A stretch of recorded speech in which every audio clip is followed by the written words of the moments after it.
बहुत समय पहले की बात है। एक राजा था और उसके 3 बेटे थे। राजा बहुत ही बूढ़ा हो गया था और वह यही चाह रहा था कि कोई उसके गद्दी को संभाल ले। एक दिन राजा ने अपने तीनों बेटों को बुलाकर बोला, आज मैं तुम लोगों को एक काम के लिए बुलाया हूँ। सब लोगों को अपना काम बहुत ही ईमानदारी से करना होगा। राजा के तीनों बेटे संकट में पड़ गए कि अब क्या होगा मेरा। लेकिन जैसे ही राजा ने बोलना शुरू किया सब लोग चुप हो गए। राजा ने अपने तीनों बेटों का इम्तिहान लेना चाहता था और उसने अपने पहले बेटे से पूछा, अगर आपको किसी अपराधी को सजा देने को कहा जाए तो आप क्या दोगे? पहले ने बोला, मैं तो जेल में डाल दूंगा। फिर दूसरे ने बोला, मैं तो फांसी दे दूंगा। फिर क्या था? राजा ने अपने तीसरे बेटे से भी यही पूछा। तीसरा बेटा बहुत ही चालाक था और बोला, पिताजी मैं आपको कुछ बताने से पहले एक कहानी सुनाना चाहता हूँ। राजा ने कहा, तो आप शुरू हो जाओ।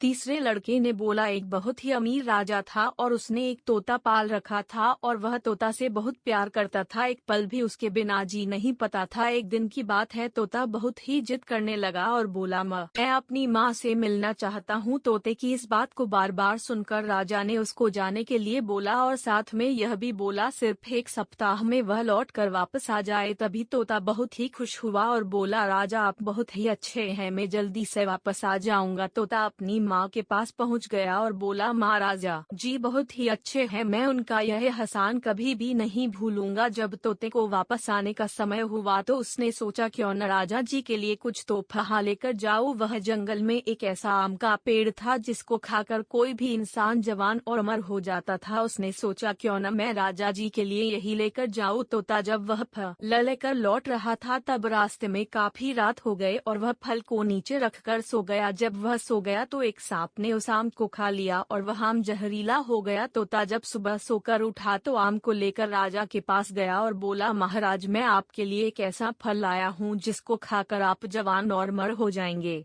राजा ने अपने मंत्री को बुलाया और बोला, पहले इस फल को अपने पालतू कुत्ते को थोड़ा खिला कर देखो। कुत्ता जैसे ही उस फल को खाया वह मर गया। यह देख राजा को गुस्सा आ गया और उसने तोते की बात सुने बिना ही उसका सर काट दिया। राजा ने उस फल को बाहर फेंकवा दिया। समय बीतता गया और एक दिन उस फल से एक पेड़ तैयार हो गया। जब राजा को इस बात का पता चला तो राजा ने सबसे बोला, वह पेड़ जहरीला है और कोई भी इसका फल नहीं खाएगा। राजा की इस बात को सुनकर कोई भी उस पेड़ के पास भी नहीं जाता था। एक दिन एक बूढ़ा आदमी जो कि उस पेड़ के बारे में बिल्कुल भी नहीं जानता था, वह उस पेड़ के फल को खा लिया और देखते ही देखते वह जवान हो गया और उसने यह बात राजा को बताया और इस बार राजा ने फिर वही किया और इस बार राजा के दरबार का मंत्री जवान और अमर हो गया। अब क्या था, राजा अपने तोते को याद करके रोने लगा और उसको बहुत ही अफसोस होने लगा। यह कहानी सुनकर राजा ने कहा, फिर तुम क्या करोगे? फिर छोटे बेटे ने बोला, पहले मैं उसका गुनाह देखूंगा और उस एक ही मात्रा बाद सजा के बारे में सोचूंगा। अपने बेटे के इस बात को सुनकर राजा ने उसको ही अपने राज्य का राजा बना दिया। इस कहानी से हम लोगों को यही सीख मिलता है कि कोई भी निर्णय सोच समझ कर लेना चाहिए। अगर आपको कहानी अच्छी लगी हो तो शेयर जरूर करें।